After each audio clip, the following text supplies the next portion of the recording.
Retournons voir aujourd'hui nos messieurs qui ont inventé le courant alternatif. L'aimant tourne devant une bobine. Il sort du courant et qui change de sens du courant alternatif. Il est d'abord maximum dans un sens, décroît, change de sens et ainsi de suite. Vous connaissez.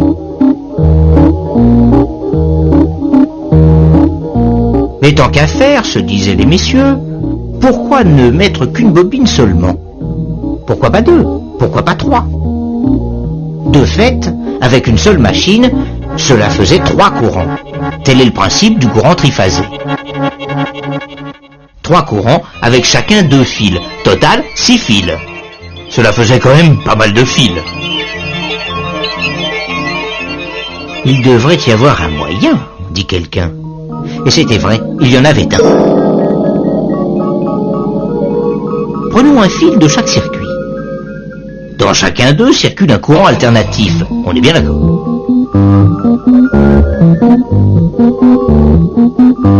Or, l'aimant passe d'abord devant la première bobine, puis devant la deuxième, et enfin devant la troisième. Mais pas devant les 3 en même temps. De sorte que les 3 courants ne varient pas en même temps. Ils vont être, comme on dit, déphasés. Vous me suivez?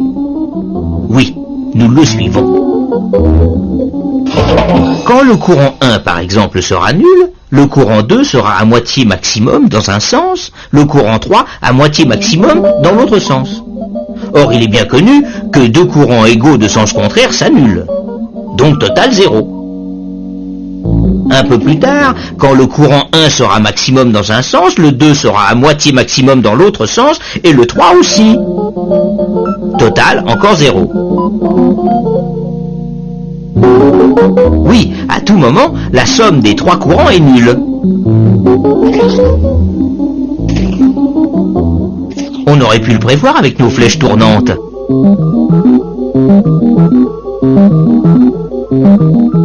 Mais si la somme des courants est nulle, on peut donc mettre en commun ces 3 fils de retour. Et oui, et cela marche.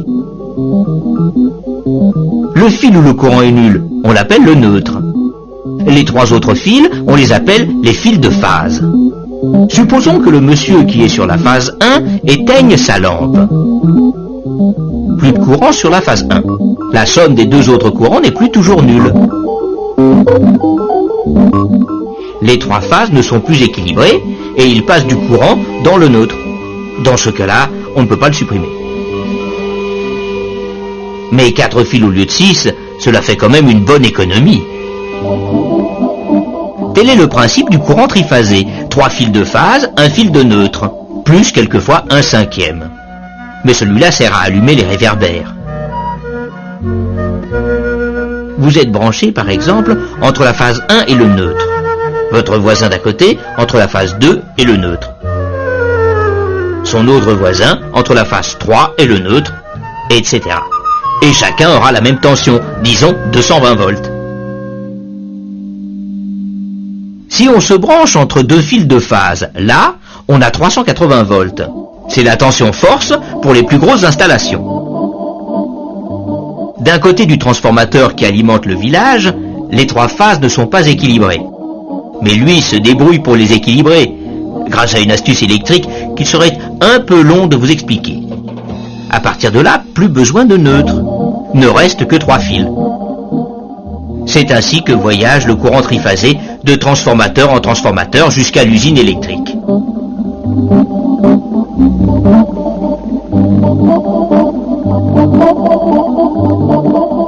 Mais au fait, pourquoi faut-il des transformateurs? Eh bien, cela permet en particulier de réduire le diamètre des câbles électriques. C'est un autre moyen de faire des économies de fil. Mais nous verrons cela dans notre prochain épisode.